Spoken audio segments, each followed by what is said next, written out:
Yeah, thanks guys for joining us. Today we're in the LA Noidum studio. My name is James Croak. I work for Noidum. I run the West Coast operations for Noidum.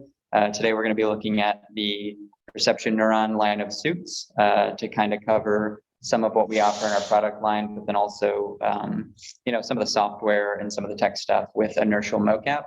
Our suits specifically are Inertial Mocap based. There's optical and inertial mocap. Optical is with like cameras, so most people are probably familiar with that style of mocap with the little like ping pong ball looking things on the Velcro suits. The inertial ones are active sensors that have magnetometer, gyroscope, and accelerometers inside the sensors, and those are going to give like relative data versus positional accurate data like an optical system would. But what's nice about the inertial systems is that you can take them pretty much anywhere. So you can, it's a much more affordable, much more accessible system, easier to work with the data, and you can go at home and have your own mocap shoot versus having to go to an optical stage where you have, cameras all over the place, and obviously the cost prohibition on that is pretty large. So without further ado, we can kind of get into this. So right now we have two suits in our product line that we're kind of forward looking at. It's the Perception Neuron 3, which just came out a couple months ago, and the Perception Neuron Studio. The differences between them is the Perception Neuron 3 is more affordable. It's more for like an average user. There's some limitations on its capture and also features versus the Studio. And then the Studio is going to be more robust, but also a higher price point. So just out of the gate, the PN3 is $2,399. That is with just regular hand tracking, no finger tracking. If you want to add $600, and you get middle finger, pointer finger, and thumb on each hand tracking, and then the ring finger and the pinky finger are attached to the middle finger. You can do up to 3 performers at once in the PN3. And then the PN3 sensors aren't as robust as the Studio for like dynamic motion. So as I said before, it's a more accessible price-wise. It's also, it covers, more of a broad range of capture, whereas the Studio gives you up above, that, so you can do more dynamic motions like martial arts, stunts, high intensity dancing, things like that. The PN Studio, the suit itself is $5,999, and then the gloves, which have full 5-finger capture, are going to be $1,499. So you're talking a difference of $3,000 for the hand and body tracking for the PN3 versus about $7,500 for the Studio suit. So those are kind of the like price differences as far as that goes. We will get started with covering each one as far as like what's in it and what it looks like to set up and get going. They both use the Access Studio software, so the software for both of them is going to be very similar.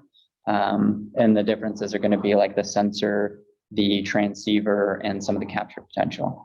So in the PN3, you're going to get your transceiver dongle, which is this really tiny little thing that's going to go in your USB. And that's going to allow you to connect to the sensors. So I'm just going to plug that into a regular USB port. It comes USB-C. I'm just using an adapter to go to USB, the standard USB. When that connects, there is a little blue light, if you guys can see that from the camera. That's going to let me know which channel I'm on, because the suit has frequencies that it's going to be on with the transceiver. It's in the 2.4 range.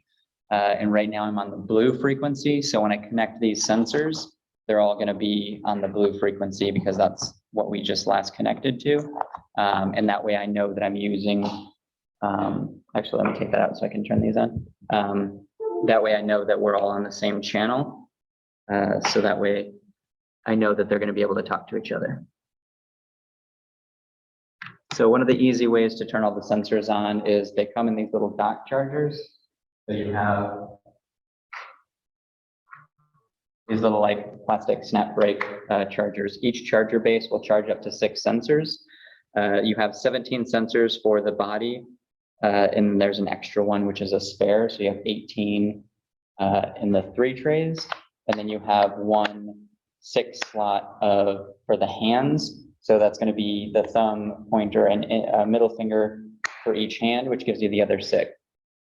So in the PN3 hardware, it's going to come like that. And then if you add the gloves, you get that additional one. So we're just going to plug those in real quick so they can turn on.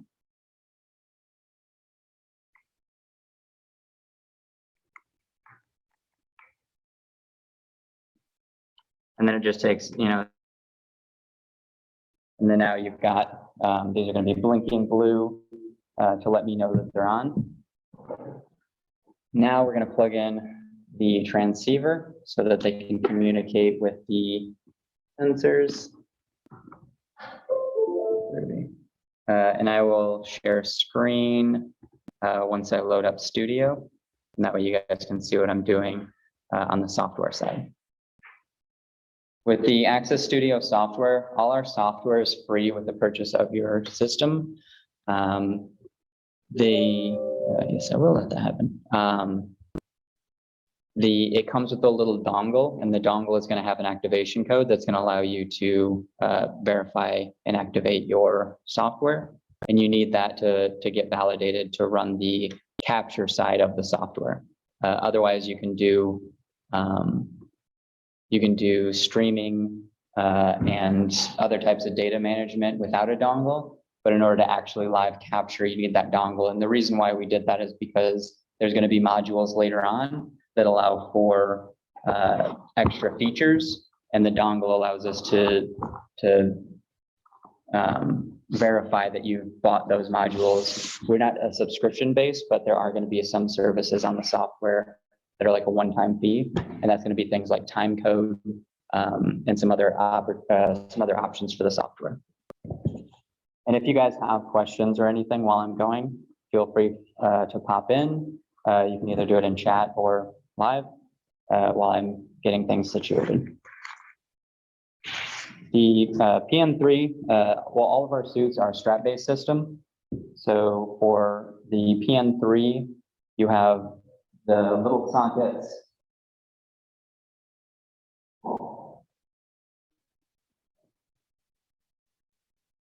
You got these little sockets that the sensors go into. On the strap, there's a little diagram that shows you where you're going to put that strap. This is going to go on the lower leg. So I'm going to actually put that on the lower leg. But before I get started with that, in the software side of things, you can see, sorry, I got to move my little zoom thing. This is Access Studio. So when you first start up, there's going to be, you've got your blank area, you've got your capture, your editing tab, and then your project file tab. The capture tab is where you're going to do your capturing and you're going to be seeing your live data. Right now, we've got this one dongle connected. So we can see it right here. We're on the blue channel. And this is our Connect Assist, which is going to walk us through the steps to make sure that we have our best capture. So when we click on that, it's going to ask us to turn the sensors on. We've already done that. So now we're going to place it on a steady table or a bar stool somewhere in the capture space so that the sensors can connect to the environment and make sure that there's no false data, make sure there's no drift or magnetic issues that it's finding out. So when we click next, it's going to go through some of the initialization to see and make sure that the signal quality is good, that the sensors are getting good readings, and then all the sensors are actually turned on.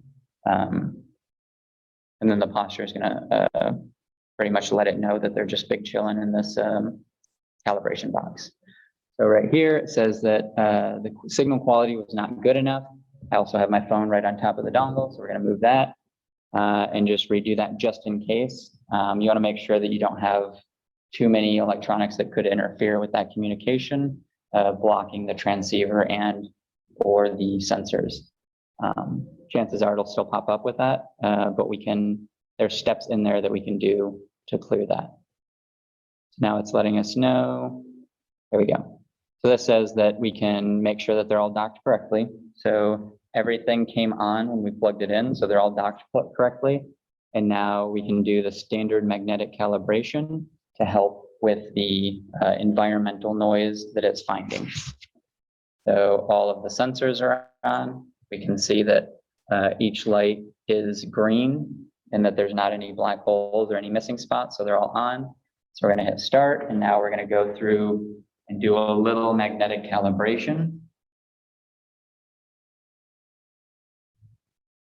And this is going to help the, and I did this wrong, but the idea is that you're going to take this and roll them in a figure 8 in different orientations so that it can reorient itself with the gyroscope. So there you see it failed. That's because I flipped it the wrong way. So we're just going to redo that real quick.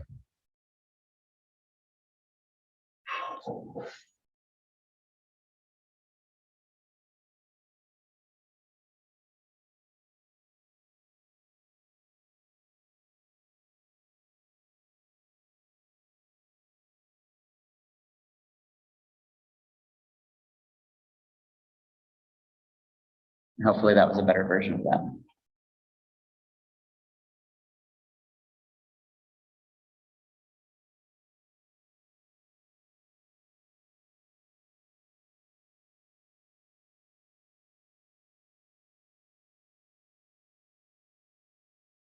There we go. So now we'll run through this and see everything should come back good. If not, as long as we've done our magnetic calibration to our environment, then I can close this out and I can actually check with the sensors to see what it looks like with their magnetic readings, to see how good we are or how bad we are in case there's any issues. So we're still having an issue, but I'm just going to go ahead and go to next. And so we can look at, we can get a live feed from the sensors to see if there's actually something so wrong that the environment's not allowing us to do it, or if it was just being really picky. So right now it's asking, or it's letting me know how to place the straps and that we want to put all the straps on so we can get into calibration. So back to the strap situation. Each strap has a little tab on it. It's going to let you know where that goes.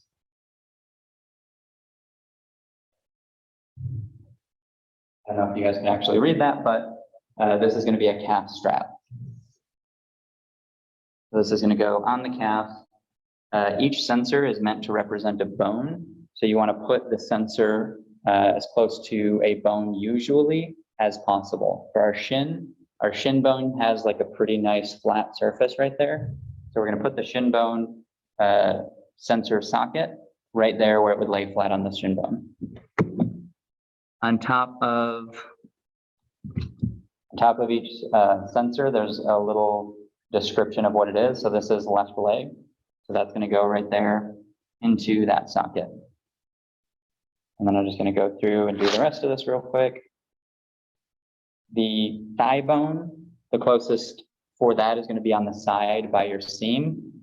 That's going to be, you want that as opposed to like on top or on the back of your leg where there's a lot of muscle, because then you'll get a lot of like wiggling in the sensor, and that's not what you want the bone to look like it's doing. For the head, it can go back or front of the head for that sensor placement.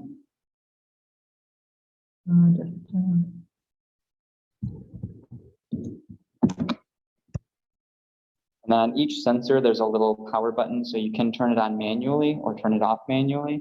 And then you also have the option, if you double click it quick, you can change the frequency. And so that way, if you have like an area that has like a lot of interference on a certain 2.4 network, you can switch. So like we have the blue, the magenta, and the green channel for the 3.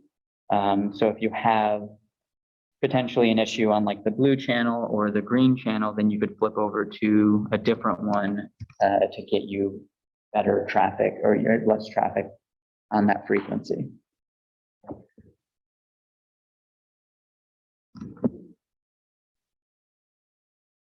So there's a bottom strap, and then this is like your top chest harness.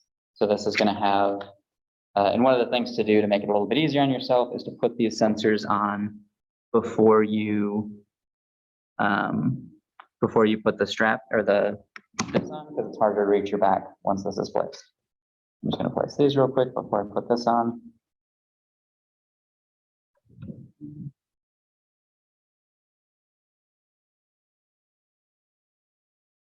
Just double checking that they're the right side so that I don't have my shoulders mixed up. The shoulder sensors you want to have back kind of near the top back part of your shoulders. And then all of this stuff is adjustable. So you can tighten everything down to adjust to multiple performer sizes. So if you have, you know, a shorter person or a taller person or a larger person or a smaller person, you can make those adjustments with the one suit instead of having to buy multiple sizes of a suit like some of the other mocap suits that are out there.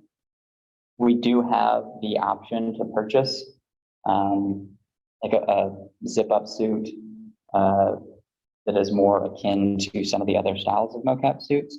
And those are great if you're going to be using one performer, or like if you're doing a lot of your own captures, that's great because then it can help speed up the process of getting suited up. And also with the gloves, if you purchase the gloves, there's going to be, you're going to pick a size with the gloves. Unfortunately, they don't have a lot of ways to adjust.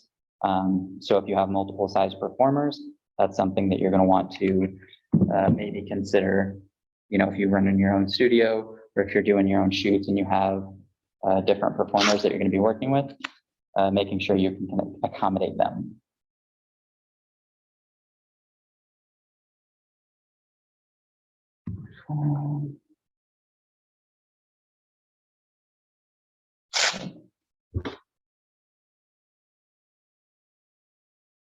For the most part, most suits between, you know, all the different manufacturers, or the sensors are going to be placed pretty much the same location because they're still representing the same bone value that they're trying to track.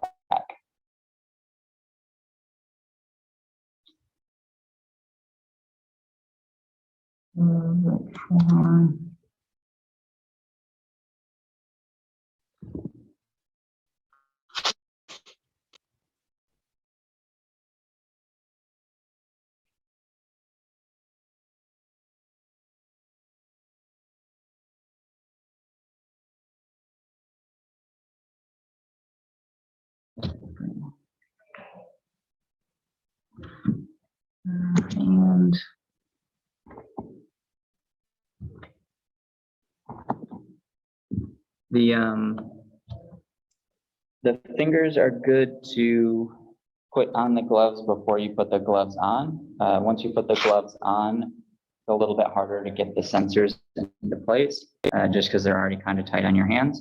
But once you, or before you put the gloves on, they're pretty easy to slide in.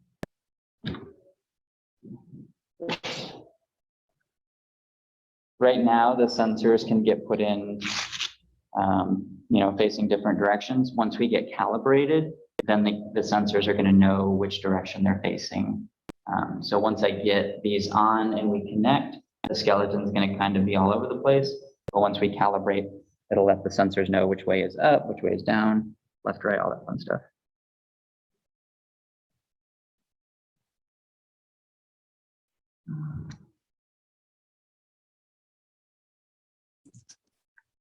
Do you want to stop your screen share while you're putting all that stuff on? Or are you ready to go? I'm about to be ready, so. Cool. And that way you guys can see the whole process. So now.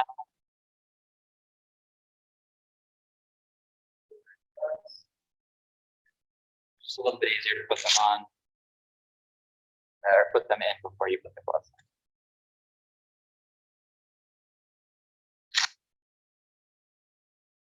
Next, now it's going to say that we want to do a calibration. That's going to pop up with the post calibration. The body positioning is going to be calibrated with the A pose and the T pose.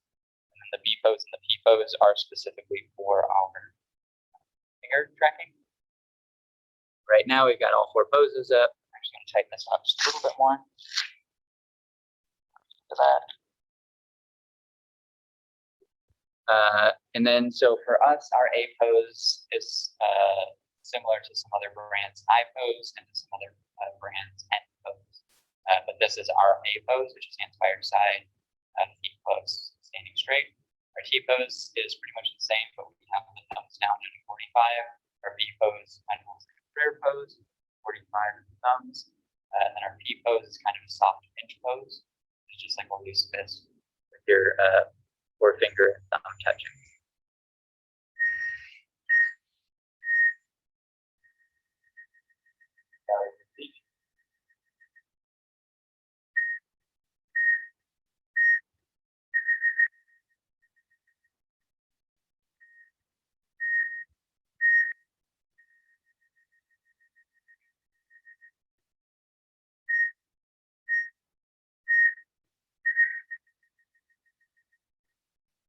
Good. Now, big tracks. Deep a little bit.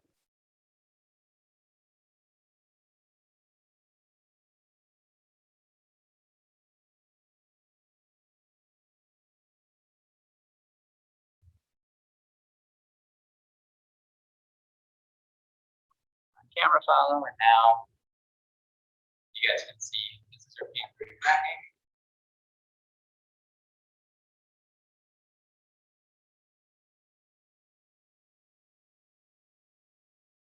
You can see we've got the 3 fingers, and then with the middle finger, that's actually going to track those 2. Let's try.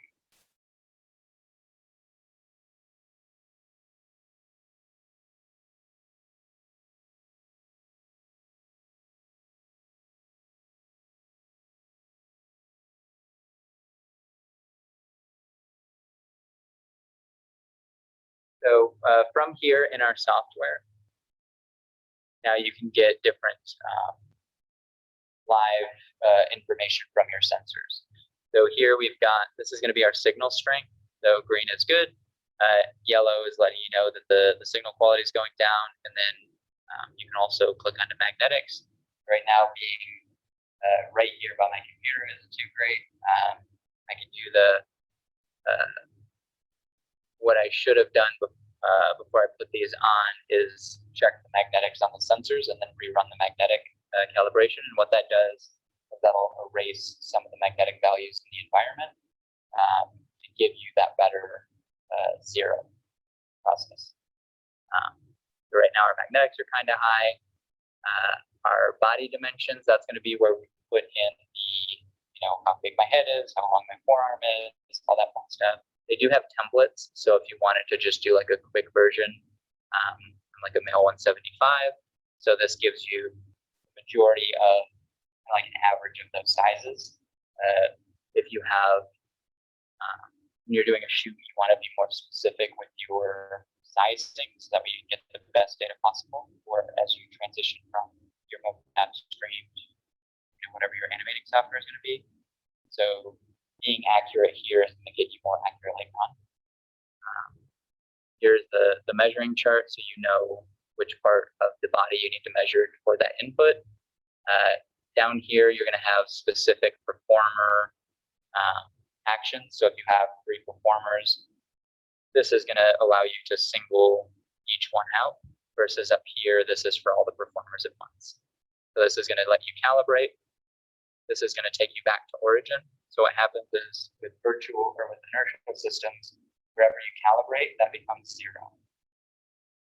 So if I calibrate over there, that becomes 0. I have multiple performers together. Every performer that I calibrate at once lands on 0. So we'd all be stacked on top of each other. What you would do is you would take like a T mark or a location in real space. You'd have one person start there as their 0 point. And then as you did your calibrations, each person would, as I did my calibration, I would move off of that location, and then another person would step to that, and then you would zero that person out there. So that way you can have some relationship between or location relationship between the performers. Otherwise, with inertial suits, they don't know how there's no conversation between the 2 suits, only with the transceivers, so they don't know location. Here you've got signal, or you've got your device detail. So each sensor, you can see here, is listed with their sensor number, the signal strength, the magnetic, and then the battery life. The battery life on these are going to be about 4.5 hours. So you got like a good chunk to shoot, and then you can do, lunch and then charge while you're at lunch, and then you can shoot the rest of the day. Like I said, right now the magnetics is pretty bad, but even with severe magnetic in the environment that it's noticing, it's getting captured. One of the issues that you can come into with high magnetics with the inertial suits is a thing called drift, which is where like the feet might adjust, or as you move around, the feet would slide. But as you see, we're not really having that issue. But if I was going to do a capture, I would take these back off, put them in the sensor blocks, and then redo some magnetic calibration, make that a better value, so then I don't have those high magnetic values. The solver parameter is where you're going to get into things like if you're doing multi-level, if you're doing cartwheels, if you're doing all kinds of fun stuff. That's where you come into here and adjust those so that you're capturing for the action properly. So with inertial suits, they use contact points. So right now my feet are the contact points, saying that once my feet are close enough to the ground, I'm physically on a ground plane. Right now with just my feet check, I check other stuff, so I can show you features of the capture. If I try to do like a cartwheel, or if I do anything with my feet, what's contacting the ground, it's going to look really weird because my feet right now under these settings are what's supposed to be holding me to the ground. You're getting kind of nice cartwheel. You're getting kind of quiet as you go away from the computer, just so you know. Yeah, let me move the mic a little closer. Did that go through the ground? It looked like it stayed actually pretty good. I thought it did. Huh. Well, it's not supposed to. Why did you work? No, it's actually a good thing that it worked that way. But typically, you'll have to make the hands as a contact point before you get those good features. So that way, if you go to the ground, you see that kind of like snapping back and forth between the hands and the feet. That's giving it that opportunity to say, okay, your hands now the ground contact point. So, and now in live, because some of the magnetic issue with this, it's not going to look tremendously good because we're getting like a soft flex in the ground. But what we can do, we can record that. Got a thing called data processing, which is going to allow us to go in and adjust.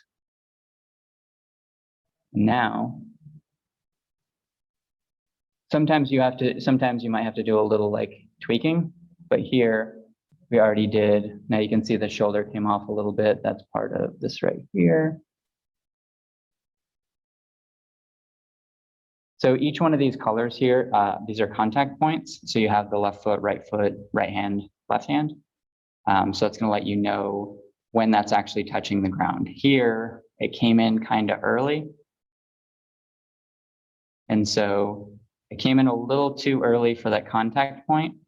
So I'm actually just going to take that away. And then I'm going to find more the moment here-ish, where that became a contact point, and then make that little adjustment in the edit. Now I can rerun data processing, and that should clean some of that up. And so you can see on the back end, it stayed down longer than it was supposed to. So we can just take some of that off here.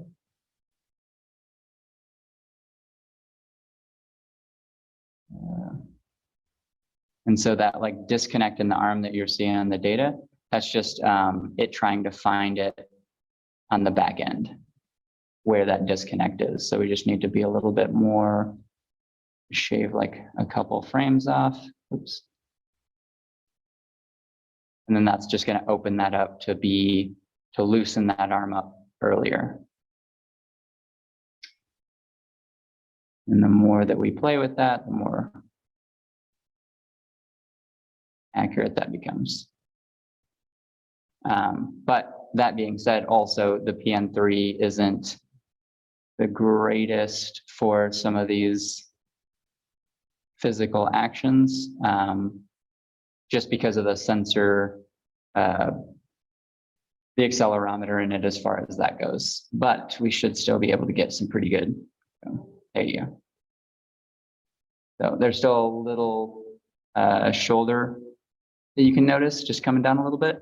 But like I said, that's something that as we get into this, like once you get into like the individual frames, you can kill a couple extra frames and then you get those nice smooth movements. But that's part of our data processing, which is part of the software package. So that's not something you have to pay for. Same with our streaming. So this data is something that you can stream through to Unreal, to Maya, to Motion Builder, to Unity, and then put that on an avatar, put it in a scene, and then you can either do, live capture through that, or like if you're doing live virtual production, or if you were doing VTubing or streaming, you have those options. And that's going to be in our settings where you can do your BVH broadcasting. And then from here, you can choose which type of skeleton you're streaming out. So if you have an Unreal asset or if you have a Mixamo asset, depending on the naming convention they're using for the skeleton, you can actually stream out the different skeletons so that you have that retargeting asset already done, which is very handy. And you can also do that in the, not here, maybe you might not be, oh, this actually, sorry, this update available down here. I haven't updated it to the most recent access, but in the most recent version of the software, in the body dimensions, you can actually pick which skeleton you're streaming out, so that if you have multiple performers and you're running different assets, so if like what I'm running is a Unity asset, and an Unreal asset, and somebody else is running like a Mixamo, and somebody else is running like, a custom rig or something else, you can stream different skeletons out so that all of the poses are being retargeted before they get to whatever your software is that's merging everything. So it's very handy. Questions, comments, concerns regarding the PN3? Oh, that was fun. What's that doing? Here we go. A quick question for you. Is facial capture possible with this setup, or do you need something else? Like, is it possible to do it?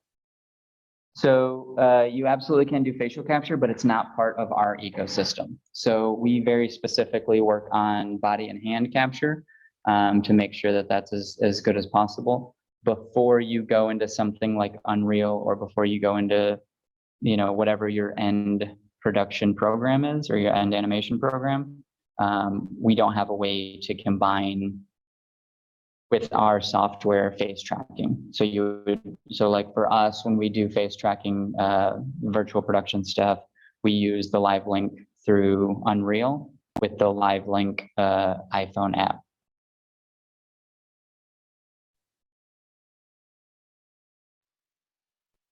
There was, a couple of questions coming in from the Facebook group.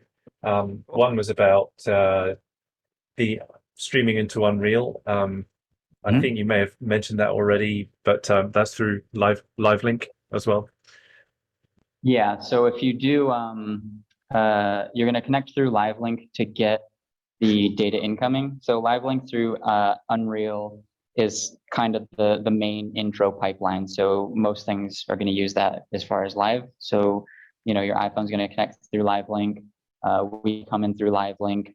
And then in Unreal, you would connect through live link with the port information. So with the BVH that we're streaming out from Access Neuron or Access Studio, you're just going to say, this is where I'm sending the data. And then in Unreal, you're going to say, this is how I'm capturing or catching the data. If you guys are into it right now, can you see Unreal or just Access Studio? Just the studio. Okay, I'm gonna reshare the Unreal side. So from Unreal, I've already got it, the plugin set up, but on Unreal, you're going to have your Live Link plugin, you're going to have the Perception Neuron plugin activated, and then you're going to come into here, and then you're going to have a drop down for Access Neuron Live, and then you're going to pick, right now I'm in, let me see, I'm going to play back what we just did, play that real quick. And then we're going to go in here. Let me double check my access settings to make sure that I'm streaming to the right location.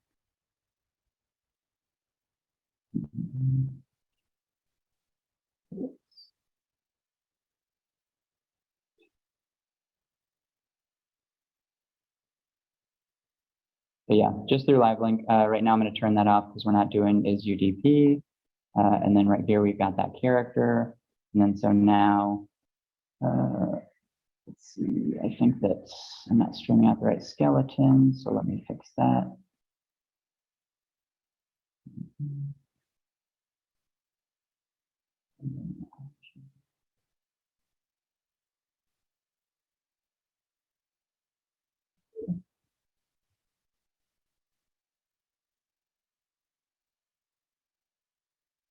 So this is a, and I'm going to address that. The arm looks a little weird right now, so I'm going to address that in just a second. This is a blueprint that I created before. So right now it's already set up to accept data. But just so you guys are aware, just to cover that real quick before I tweak that little dead arm looking thing. What you're going to do is you're going to have your asset brought in, and then off the skeleton that you have for that asset, you're going to choose to create a animation blueprint. And then in here, you're going to have a Live Link pose node that you're going to use to drive the output pose. And right here, I've already got that name selected. So that's already saved in the blueprint. But if I were to, in Access Studio, if I were to name my character or have multiple characters, you would just choose from this drop down who is going to drive it. So I would, if I change my character name in Access to my name, which is James, then when I drop this or click this drop down, James would be right here and I could pick that. Because this was a generic template that I built prior, I just left it as the generic name from Access. So right now I've got this coming in, driving the output pose, that's saved. And then I create a blueprint with the skeletal mesh of that character, which is a Paragon character that's free on the Epic Marketplace. I'm using the animation blueprint that I created over here. So I'm going to click use the animation blueprint to drive the character. And then I'm going to choose the animation blueprint that I made, that I just showed you guys. And that asset is going to be driving my character. So now over here, typically in Unreal, everything starts when you hit play. So if you don't hit play, you don't get to see the animations and some things. So what I did here is I actually added a Live Link skeletal animation. And what that does is it'll play the animation without having to play the scene. So I can get a live visual of what's happening. Let's see here. So right now, the character that I have is, her arms are a little bit more inside. So that's part of the different A poses that I was talking about earlier. So our stream is, the arms are out here. The Unreal characters, the arms are down here. So right now her arms in about, a handful of degrees in. So we can go, there's a couple ways to do it. You can either adjust it through the blueprint and the animation blueprint and start with, you can adjust from there and then save like an animation pose. So you can go in there and you can tweak the arms up a little bit so that the arms come off the body a little bit. You can also, when you come into your broadcasting settings, you can change what type of skeleton you're streaming out. which should also help. And then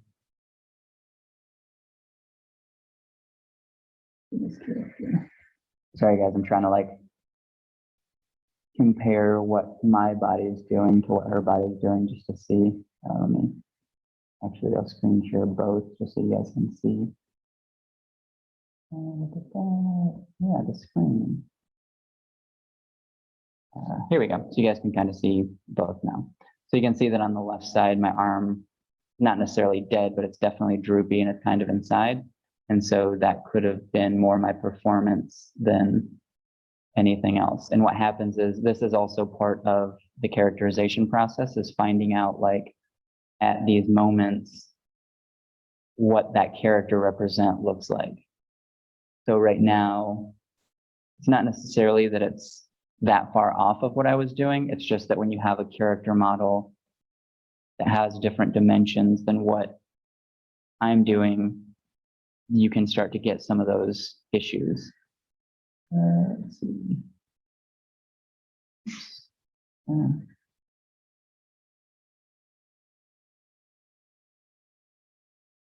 So right now, you know, it's not an exact representation, but I did want to show kind of a side by side. This is, like I said, these are things that we can adjust in the animation blueprint off of the skeleton. But part of, as a performer, part of understanding like what you're going to be on, like as this character versus my animation data, you know, she obviously has different anatomical features than I do, you know, different shapes, different, you know, bone sizes, different everything. She's wearing armor. So those are all things that like, as a performer, I would kind of need to play a little bit more out to adjust to that, or in the animation, create like an animation to play to give me some of that arm space. And for those of us that are into Unreal and into that process, what I would do is I would come into the skeleton and I'd see here, and I'm like, okay, well, this arm is this guy. Let's bring that up maybe 20, 30 degrees. And then do,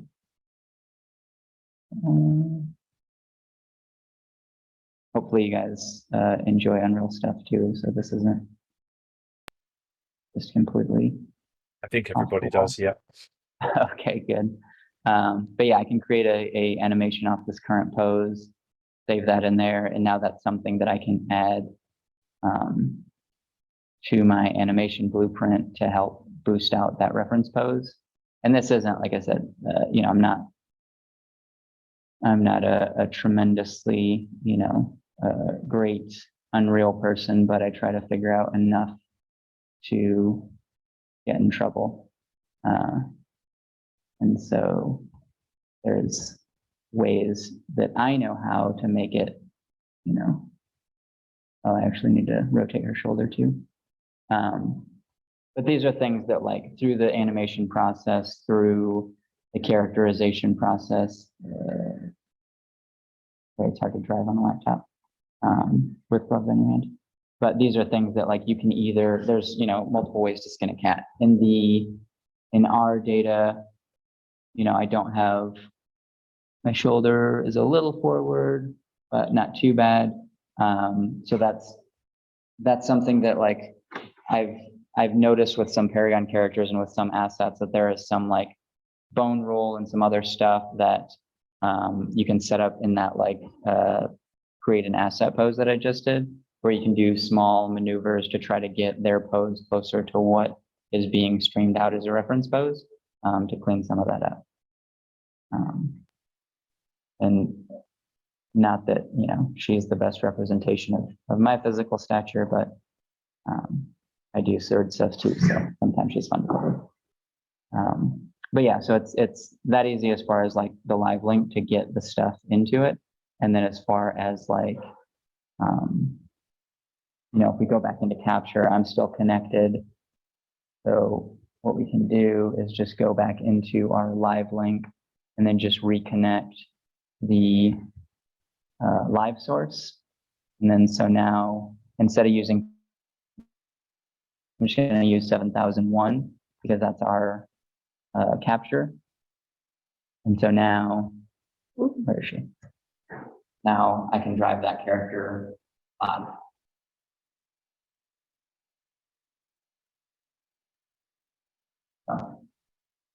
Pretty easy to connect the assets that are in Unreal and Alphamiximo and some other stuff.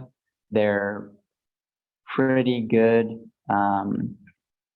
as far as just using them right out of the gate.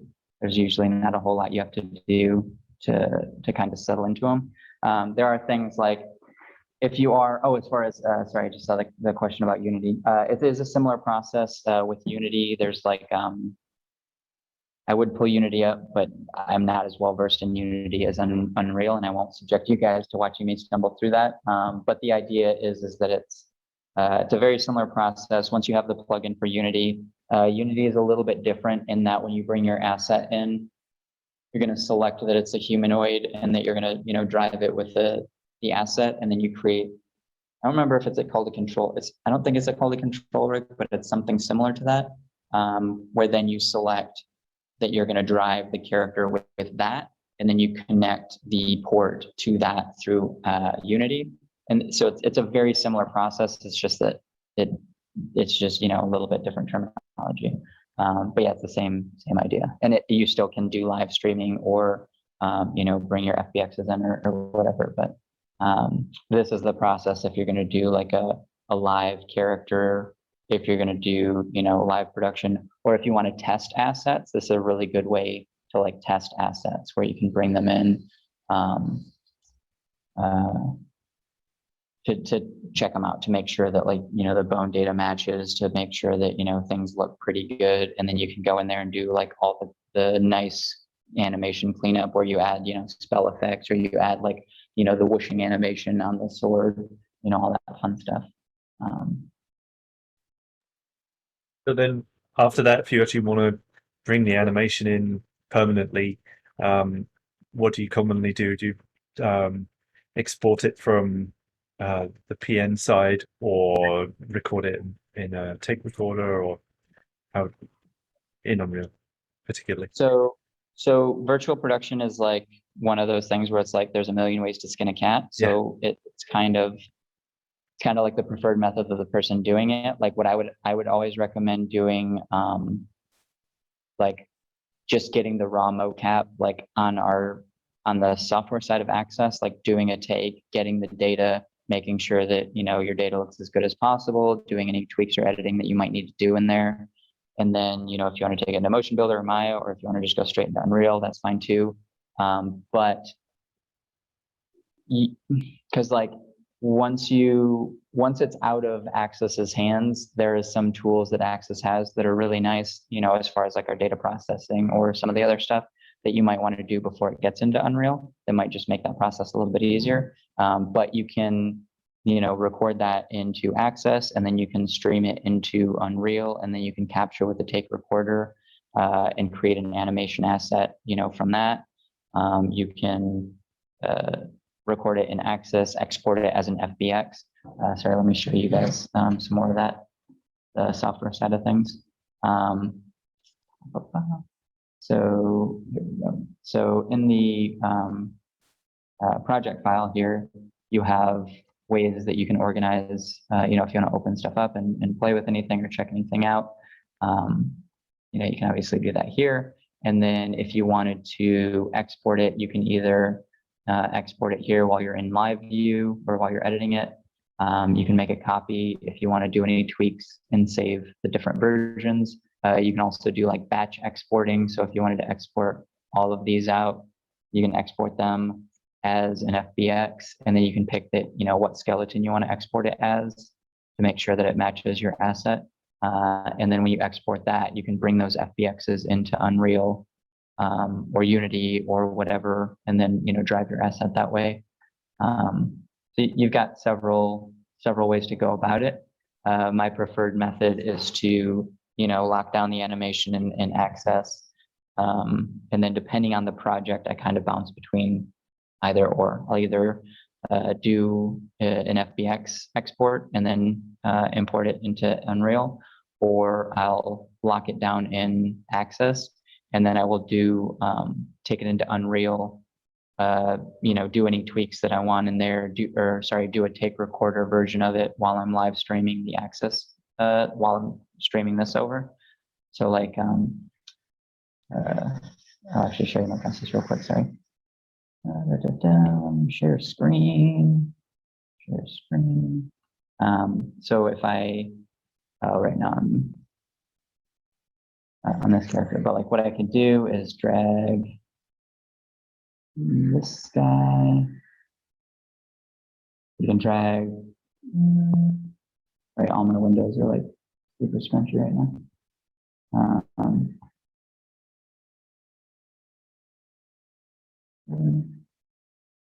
Drop her into take recorder. I drop a cinema camera in.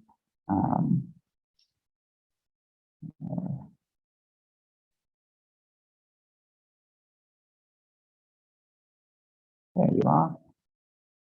All right, so that's not going to be a beautiful shot, but we get the idea. Drop the cinema camera in. We'll do a take, and then now here's me doing my thing. Sound effects not included. So you go into here, and then now we go into our content browser and we go into our cinematics. Now we've got that scene, which we can play.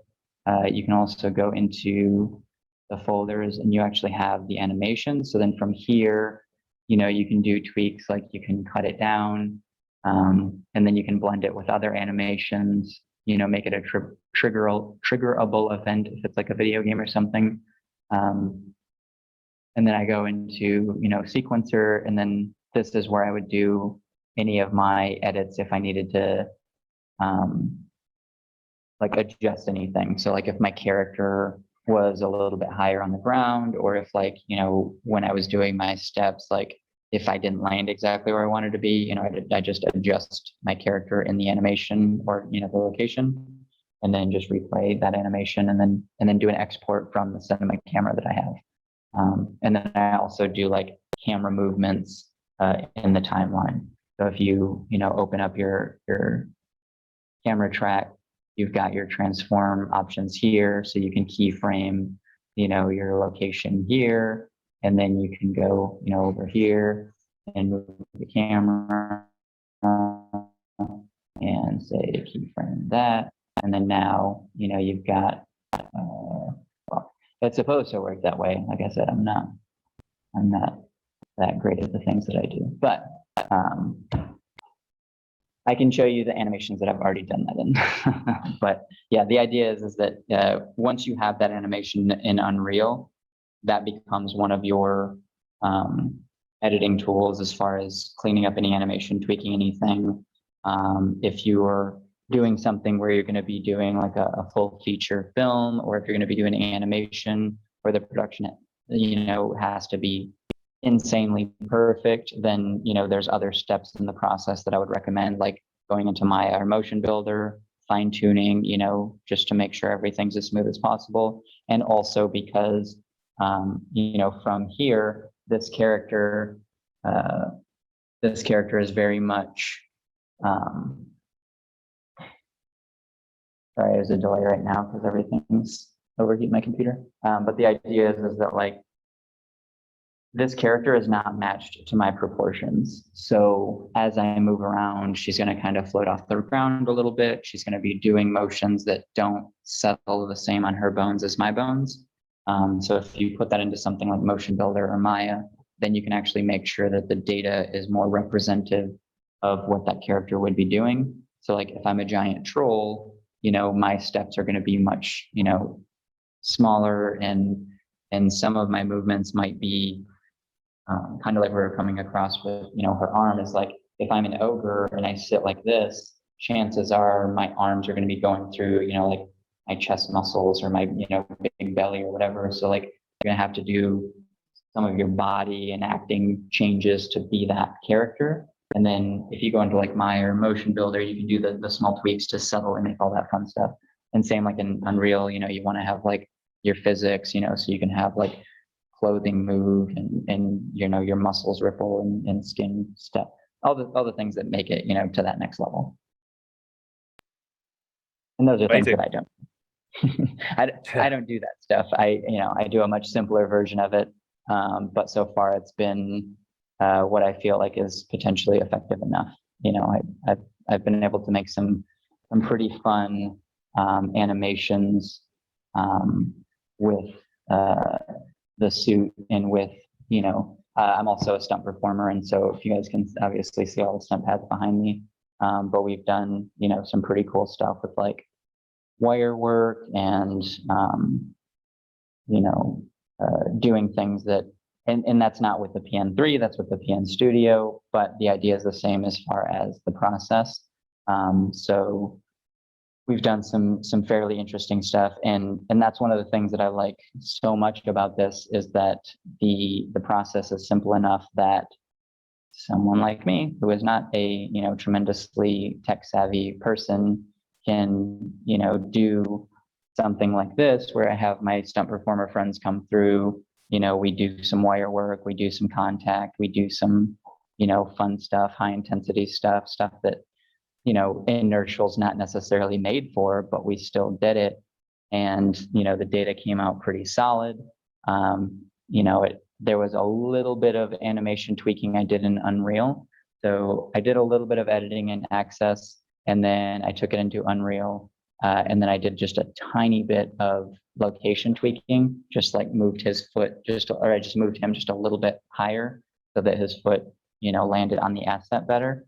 But then I made this animation in it, you know, and it was a simple enough process that I got it done. You know, it's not perfect because he landed on a pad. So when he got up, you know, he kind of like floated a little on the floor, but for the most part, it served its purpose. It got me super close, you know, to something that, you know, that I appreciate. And as a non-animator, you know, having a tool like a motion capture suit where I can record stuff and make a project like that, you know, it's pretty tremendous. You know, I've never thought that I was going to be able to, like, I'm not artistic. I'm not, you know, somebody who gets lost in the details and spends a lot of time, you know, cultivating the skill necessary to do something like animating or, you know, making something like that. But this tool is made it easy enough that someone like me can make something like that, you know, with not a ton of time. And so people who are much more tech, you know, savvy or artistic, most of the people on this call, I'm sure, who are much better at things than I am, or who will step further into it than I will. You know, it's a tool that gives you tremendous flexibility. So yeah, I love, you know, I love how accessible all of this stuff is. And I love playing with, you know, where this is a parkour shoot we did where we did a little bit of data editing. So you're going to see in the live version of it, you know, he goes down to the ground. And that's what I was going to try to show you guys with the handstand is like how the different ground contacts work. But with the data processing, it automatically detected that he wasn't supposed to be on the ground in that moment. And so when we replayed that parkour move, he actually landed where he was supposed to in the air. And that's with an inertial suit. You know, typically inertial suits aren't great at doing things like height or vertical things, and they're not great at doing like location-based things. So I always kind of play in the space where I'm not supposed to see like how good we can be at that stuff. And so to have an inertial suit where we can do, you know, parkour, things like bouncing off the wall, you know, climbing up on blocks, doing flips and rotations, you know, all of that stuff came out really nicely, you know, in the wire work and everything. And it's like, this is stuff that you really couldn't do with inertial suits, you know, like a couple years ago. And now, you know, we're doing and capturing that kind of movement, and it looks really solid. Sorry, I don't have the data on that post, but we are going to have an edited version of that coming out soon. So everybody will be able to see like, you know, really solid parkour with it. Yeah, and skateboarding, and Very you know, cool. we did ice skating and stuff. All the things you're not supposed to do with inertial suits, we like to do them and kind of break the system and see, you know, what we can do and how we can make it better. And is there much data? Is there much cleanup? Is there much noise in the bones themselves? Does that get cleaned up in the data processing within Axis? So from my perspective, because I'm not a huge like data processing person, I actually just recently, like about 3 months ago, I met somebody who does like mocap cleanup in like Motion Builder, and that was a skill that he brought, and so I started working with him on a project, and I love to pick brains. So the first thing, you know, he's like, oh, hey, you know, I do some Motion Builder, you know, I've worked with this company and this company. And so, you know, usually we have to do, you know, sometimes like if you run through the data, there's like, you know, a frame off, you know, there's just like you're talking about some like bone jitters or whatever. And I had never been able to see that because that was something that when I run through things in Unreal, I never see something like that. Like I never see the glitches or anything like that. Not to say that it doesn't exist. It's just that when I do that process, it doesn't seem to be something that is either noticeable or translates. Maybe it just is hidden in the process that Unreal works with, but I never see anything like that. But then he was doing some Motion Builder stuff where he was showing me some files with companies he's worked with before, where there was times where it's, you know, like a foot would, you know, snap sideways, or, you know, like a bone would do something weird. And he's like, yeah, you know, that's usually what it is. It's just kind of like doing some of that. And I was like, okay, cool. I want you to start working on my data immediately, just so we can kind of get an idea of comparatively, like what our data, you know, bone jitters and stuff like that, and clean up what that process looks like in comparison. And so I had him go through a handful of data for me. Because like I said, that's a skill set I don't have. I also don't have that software, so it's not something I have access to. But he said that he was really impressed with it, and that he said that there was, you know, there's a couple frames in like every mocap that he's ever gotten, but he said that that was some of the like least cleanup he's ever had to do when it comes to that. So as far as, like I said, I don't have personal experience in any kind of like, you know, bone jitter or anything like that, because it doesn't show up in any of the softwares that I'm using or the animation process that I use. But when you get into that like really high end, you know, things have to be 110% quality. When you go through that process, that's when those issues start to pop up. And he said that our stuff had some of the lowest data cleanup requirements that he's worked with. He is relatively new in the motion capture cleanup process, probably the last, you know, couple of years. He's not, you know, like a weathered veteran or anything, but he's had enough experience that it made me really confident in what we're doing. And then we went and did some like really big project on ice skating, you know, with inertial suits, which is like a terrible thing to do, but it was awesome to do. And I say terrible in the sense that like inertial suits are very specifically designed to do locomotion. So like you have those contact points that I was showing you earlier. The idea is that as you pick your foot up and move it, it's recording that as locomotion, and that you're connected to some kind of ground plane, so it can give you location. If you're running around without any, anything to visually catch your location, there's not really a way for them to see that you're moving. And so with the ice skating, a lot of that's going to have to be like hand animated as far as the location data, but the body capture data was amazing.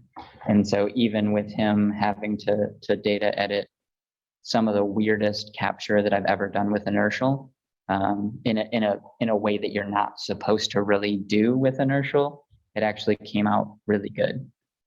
So I was pretty impressed with that. And to give you guys an idea of what I mean real quickly, because we're still connected, we will, so obviously you guys can see me. So this is probably gonna be really bad for my feet. It's just a giant magnet electronic, because there's also a speaker in this, but this is a hoverboard. And so you guys can kind of get an idea of what it looks like without any kind of locomotion. There's no way for my body to know that I'm moving because there's no like disconnect from the ground. So I can fly around on this. If I'm skateboarding, if I'm ice skating, you're getting all the movement of the body, but you're not getting location. So for us to take inertial suits and to do, what we did was pretty outrageous. Like for it to work as well as it did.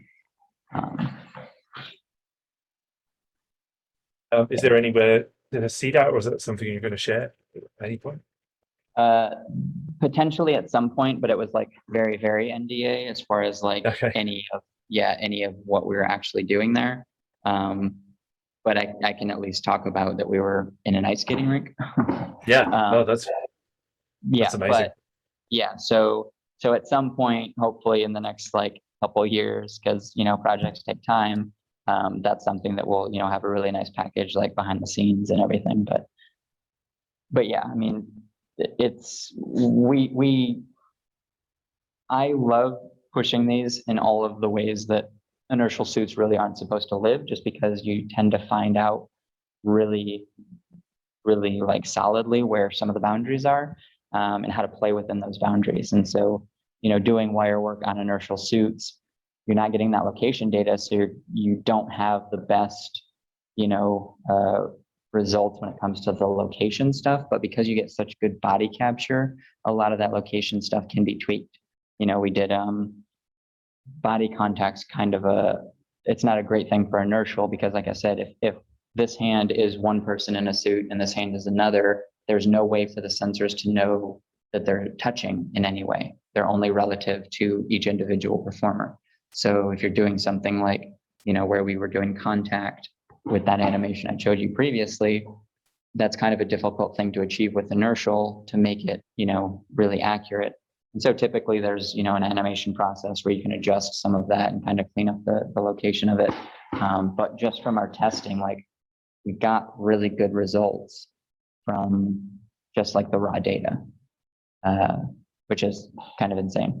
And I was very, very proud of us at that moment, because that was something where I was like, I want to do this. And they're like, it's probably not a good idea. And I was like, well, let's just see what happens. And then we did it. And you're like, oh, this actually turned out pretty good. Like the boundary is further than we thought it was. So now we even have more room to play in. And that being said, that was very specifically the studio, because it has that elevated sensor quality to get to, the higher level dynamic motions for that capture. Excellent. That was great to know. Yeah. Cool. Well, I think we got all the questions through from the Facebook group and from this call. So, I just wanted to thank you very much, James, for doing that fantastic demo. It was really, really interesting. Yeah, thanks a lot, guys. And like I said, this is our PN3 suit. So this is our, more accessible, lower priced suit. And then this one, with this dongle, this has a smaller range. So I just want to make sure you guys have, all that. That I believe is like a 4 or 5 meter omnidirectional.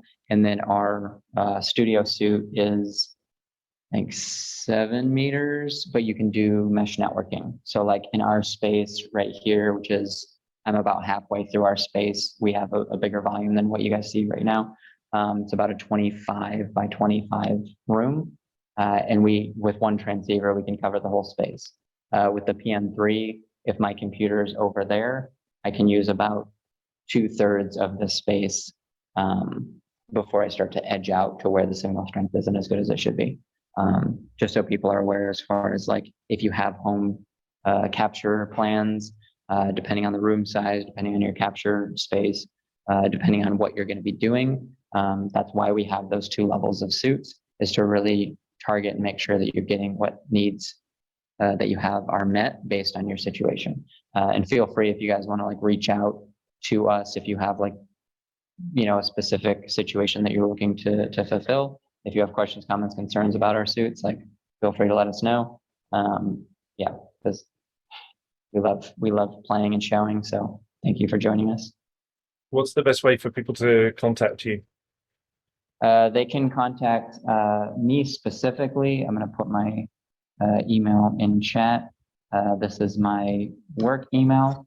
And this is, we also do motion capture shoots at this location. So this is our LA studio location, which allows us to do, not only demos, not only, remote services, but we can do shoots. So we've done, video games, music videos, AR, VR experiences, short films, all kinds of fun stuff. But we have, this is set up to be a fully functional mocap studio as well. Not fully functional in the services of an optical restraint. We also have a VPS service, which is our next level up, which you have optical tracking. So then you get location data. You can do prop tracking, like your camera, like virtual camera, stuff like that. So we have that service here as well. So yeah, I mean, we can, if people are in the LA area and they're interested in, stopping by or seeing anything, feel free. If you guys, if somebody wants to do a motion capture shoot, they can, book us. They can, contact me if you just have questions. But yeah, I mean, we do, we do run the gambit of, motion capture services at this location. Amazing. And you have a website for people to check out the products and buy them and see any more information? Absolutely. So the neuronmocap.com website is that's kind of our main informational and that's where you can buy, you can learn more, you can get details, you can see me as the Perception Neuron Studio model if you so care to. If you miss my face, you can download versions of our software for free that you can play with. So you can actually download a version of Access Studio if you want to build your own pipeline. You can go on there, download the Studio Lite, and that allows you to stream data from the sample folder project that's included. And that will, that way you can build your blueprints, you can set up your environment and set up your pipeline and make sure that you feel comfortable with the software and your pipeline before you ever have to invest anything in us.